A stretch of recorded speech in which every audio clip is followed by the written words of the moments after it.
নমস্কার বন্ধুরা, সবাই কেমন আছেন? আশা করি সবাই খুব ভালো আছেন। সবাইকে জানাই শুভ বিজয়া দশমীর অনেক অনেক শুভেচ্ছা। বড়দের আমার প্রণাম জানাই ও ছোটদের আমার অনেক অনেক ভালোবাসা জানাই। আশা করি পুজো সবার খুব ভালো কেটেছে। আমার তো খুব ভালোই কাটলো কটা দিন। এই পুজোর আগে আমি একটা পাঞ্জাবির ছবি শেয়ার করেছিলাম, যেটা আমি আমার হাজব্যান্ডের জন্য ডিজাইন করেছিলাম। ও এটা অষ্টমীতে পরে অঞ্জলি দিয়েছিল। তো সেটা টিউটোরিয়াল ভিডিওটা পোস্ট করা হয়নি। তো ভিডিওগুলো তো বানানোই ছিল, আজ একটু এডিটিং করার সময় পেয়েছি, তাই ভাবলাম করে এটা পোস্ট করি। তো এটাতে আমি আজকে প্রথম পার্টটা শেয়ার করছি, আর একটা ভিডিওতে আমি দ্বিতীয় অংশটা শেয়ার করব। তো প্রথমেই পাঞ্জাবিটার বাঁ দিকে আমি একটা ময়ূর পালকের ডিজাইন করেছিলাম। তো সেটার জন্য প্রথমে পেন্সিল দিয়ে আমি ওটা এঁকে নিলাম। এরপর ফেব্রিকের কাজ করার জন্য, যেটা একটা খুব গুরুত্বপূর্ণ জিনিস, এর ভেতরে তো একটু শক্ত কিছু দিয়ে পাঞ্জাবিটাকে ক্লিপ দিয়ে আটকে নিতে হয়, নাহলে ভাঁজ ভাঁজ হয়ে থাকে। তো কালারটা ঠিকমতো দেওয়া যায় না। তো সেই রকম আমি একটি বোর্ডকে প্লাস্টিকের মধ্যে ভরেছি, কারণ আগে একবার ভুল করে আমি ওই বোর্ডটাকে ভেতরে দিয়ে কালার করতে লেগে গেছিলাম। তো তারপর কি হয়েছিল, ওই কালারটা বোর্ডের সাথে ওই পাঞ্জাবি বা ব্লাউজ বা কুর্তি কোনো কিছুর একটা ডিজাইন করেছিলাম, যেটা ওই বোর্ডটার সাথে পুরোপুরিভাবে আটকে থেকে গেছিলো। যেহেতু বোর্ডটা কাগজ দিয়ে তৈরি, তো তাই তারপর থেকে আমি একটা প্লাস্টিকের মধ্যে বোর্ডটাকে ভরে পাঞ্জাবির ভেতর ভরে দিয়েছি। তারপর কয়েকটা ওই জামা কাপড় আটকানো ক্লিপ নিয়ে চারদিক থেকে সেট করে নিয়েছি। তো পেন্সিল দিয়ে ড্রয়িংটা তো আমার আগেই করা ছিল, এবার আমি কালার নিয়ে ড্রয়িং করতে শুরু করেছি। তো প্রথমেই নিচের অংশটা সবুজ রং দিয়ে ময়ূর পালকের মতন ডিজাইন করে নিচ্ছি। মাঝখানটা কালো দিয়েছিলাম।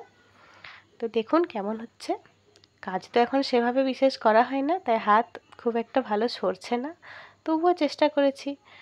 মনে হয় তো যে পুজোর সময় নিজের কাছের মানুষটার জন্য একটা কিছু অন্তত হাতে বানাই। আর ও আমার এই ডিজাইন করা জিনিসগুলো পরতে খুব পছন্দ করে। মানে কেনা তো হয়েই থাকে বিভিন্ন সময়, বিভিন্ন উৎসব বা অকেশন উপলক্ষে। কিন্তু এই যখন কোনো একটা জিনিস হাতে বানিয়ে দিই, সেটা যেন আমারও যেমন ভালো লাগে, ওরও সেটাতে ও খুব খুশি হয়, আর ও পরতেও খুব ভালোবাসে। তাই আমি চেষ্টা করি অন্তত পুজোর সময় একটা পাঞ্জাবি যদি আমি হাতে ডিজাইন করে দিতে পারি। যত ব্যস্ততায় থাকুক, তো একটুখানিও হলেও সময় বের করে এটা আমি করার চেষ্টা করি।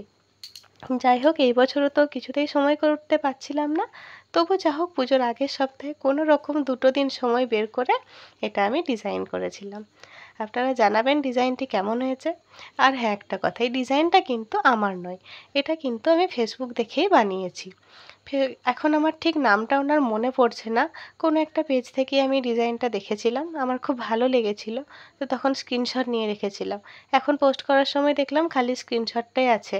কার ডিজাইন তার নামটা কিন্তু আমি খুঁজে পেলাম না। তো যদি আপনারা কেউ ভিডিওটি দেখে থাকেন বা জেনে থাকেন এটা কার ডিজাইন, অবশ্যই তাকে মেনশন করে দেবেন। আর আমার তরফ থেকে তার জন্য অনেক অনেক থ্যাংক ইউ। আপনার জন্য আমি ডিজাইনটা পেয়েছি। তো যাই হোক, আম, আমি এটা আমার পছন্দের মানুষটার জন্যই বানিয়েছিলাম, আর ওরও এটা খুব পছন্দ হয়েছে। আপনারাও জানাবেন যে ডিজাইনটা কেমন হয়েছে। চলুন দেখা যাক। আমার ভেতরের ময়ূর পালকটির ডিজাইন প্রায় কমপ্লিট হয়ে গেছে। এরপর আমি চারদিকের বর্ডারটা ডিজাইন করে নিচ্ছি। তো এটাও এবার প্রায় শেষের মুখে, বর্ডারটা দেওয়া হয়ে গেছে। এবার এর চারদিকটাতে একটুখানি কলকা করে নেব। এখন এই কলকা ডিজাইনগুলো তো খুব উঠেছে, আর আমি তো যেন মনে হয় যে খালি আমার ঠিকঠাক হচ্ছে না, বেঁকে যাচ্ছে। যারা প্রফেশনাল আর্টিস্ট আছেন তারা কত সুন্দর সুন্দর নিখুঁতভাবে এগুলো করে থাকেন, আর আমার তো খালি মনে হয় বেঁকে যাচ্ছে, এঁকে বেঁকে যাচ্ছে। মানে কীরকম একটা লাগে। তবুও ওই শখে বানাই আর কি, একটা দুটো। দেখুন বর্ডারটাও কমপ্লিট। এরপর বর্ডারটির চারদিকে হালকা হাতে হালকা করে কলকা করে নিচ্ছি। এই হলুদ কালারের ওপর এই সবুজের কম্বিনেশানটা জাস্ট অসাধারণ লাগছে।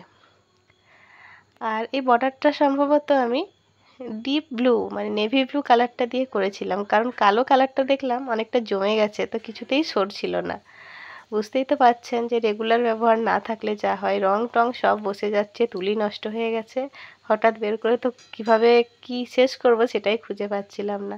যাই হোক, তবু মোটামুটিভাবে করে ফেলেছি।